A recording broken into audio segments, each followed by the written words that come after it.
Elara knew the precise number of threads that composed the cheap, rough-spun tablecloth, 417, a detail only someone who spent hours staring downward would bother to count.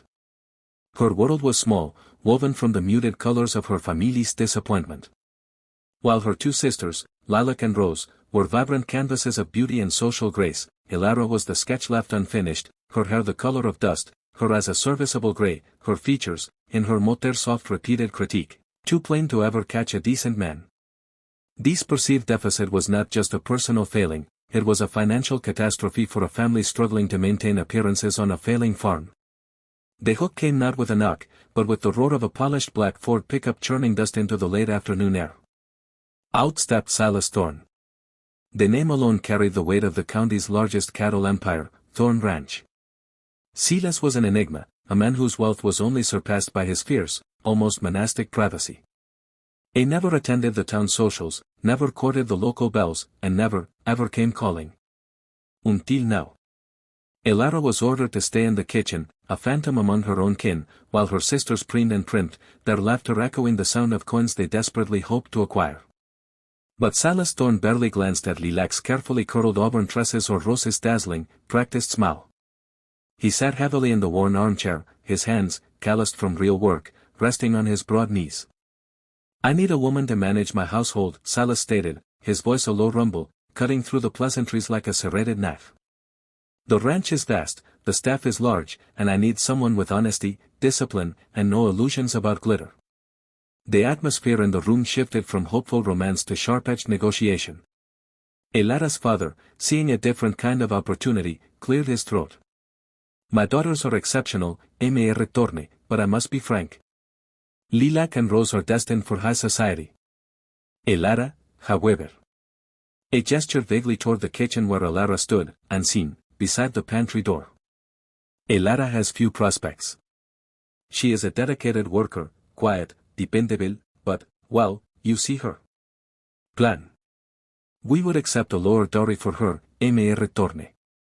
Consider it a trade, honest labor for a modest provision." The word soul hung unspoken in the air, heavier and colder than the autumn frost. Elara felt the sting deep in her chest, not just of the betrayal, but of the agreement. They saw her, truly saw her, as a burden to be offloaded, a defective product whose price had to be reduced for a quick sale. An unexpected turn happened when Silas finally looked at the pantry. He didn't just look, his gaze was direct, unwavering, and utterly without pity or judgment. It was the first time a man, any man, had ever simply looked at her. "Plan," Silas repeated, the word measured, not cruel.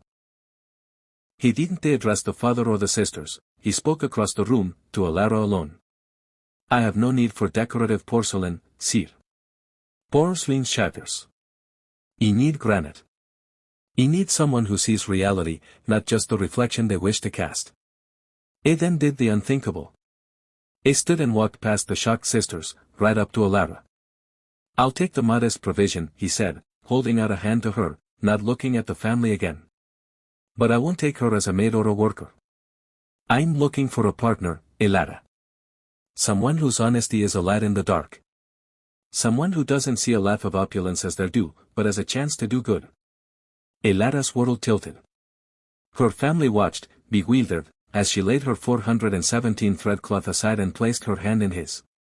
His palm was rough, warm, and felt like a promise she hadn't known she needed.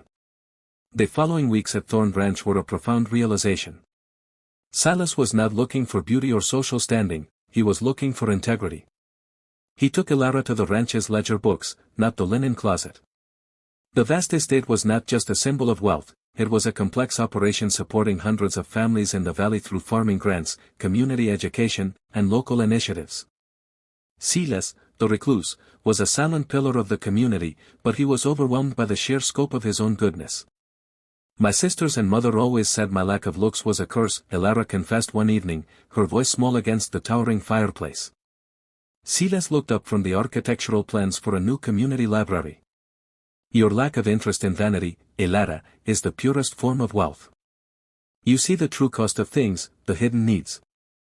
You look deeper than the surface because you've been forced to. That's not plainness, it's clarity." The emotional climax arrived a month later, during the annual ranch fundraising gala, a massive, obligatory social event Salas usually skipped. Elara, wearing a simple, dark blue dress she had chosen herself, no fuss, no frills, was introduced to the most influential people in the state. Her family, having secured their small payment, was present, already regretting their hasty decision, seeing the respect and deference afforded to the woman they had cast off. During the speeches, a minor tragedy unfolded. The speaker for the Children's Hospital charity choked, overwhelmed by emotion, unable to deliver her appeal. A silence, thick with awkwardness, descended. Silas, seeing the speaker's distress, nodded to Elara. Without hesitation, Elara walked to the podium. She didn't speak of grand ideals or large sums. Instead, she spoke of the small, specific kindnesses she had witnessed Silas perform, funding an unnamed child's rare surgery, anonymously paying the college tuition for a ranch hand's daughter, quietly donating land for a hospice. She spoke not as his wife, but as a witness to his pure, selfless heart. Kindness, she concluded, her voice steady and clear, reaching every corner of the room, is not a grand gesture or a glittering facade. It is the steady, quiet work of someone who sees the need and meets it, without expectation of applause. It is the face of a good person, and it is the only beauty that truly lasts. The impact was transformative. People didn't just donate, they pledged new levels of ongoing support, inspired not by the wealth of Thorn Ranch, but by the raw, unvarnished goodness revealed by the woman her family had called Plan. That night, back in the quiet sanctuary of their home, Silas took her hands. "When I saw you in your family's house," he said, his gray eyes, so much like her own, deep and warm, "I didn't see someone whose price was negotiable. I saw someone whose soul was untouched by the greed and superficiality that poisoned everything else around me. I saw the only face I wanted, forever." Their story became a quiet legend in the valley, a testament not to a Cinderella transformation, but to the power of genuine human connection. The plain girl didn't become beautiful, she simply found the man who saw beyond the frame to the masterpiece within. The heartwarming message remains: true worth is never measured by the eye of the beholder, but by the quiet, resilient integrity of the heart.